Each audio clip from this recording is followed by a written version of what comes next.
अगर मैं कहूँ कि ये राखी सिर्फ रुई से बनी है, तो क्या आप यकीन करेंगे कि इतनी सुंदर और यूनिक राखी मैंने सिर्फ रुई से बनाई है।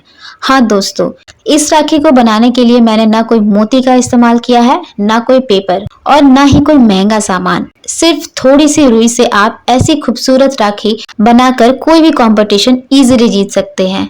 सबसे खास बात है कि इसे बनाना बहुत ही आसान है और छोटे बच्चे भी इसे आसानी से बना लेंगे। ये राखी आप स्कूल की राखी कंपटीशन के लिए बिल्कुल यूज कर सकते हैं। तो चलिए बिना देर किए देखते हैं कि आखिर इतनी प्यारी राखी सिर्फ रुई से बनती कैसी है। चैनल पे नए हैं तो सब्सक्राइब कर दीजिए और राखी पसंद आई तो लाइक ज़रूर कर देना। ऐसे ही और भी एक राखी मैंने बनाया है, वो भी रुई से, आप उसे भी देख सकते हैं। वो वीडियो आपको इस वीडियो के एंड में मिल जाएगा।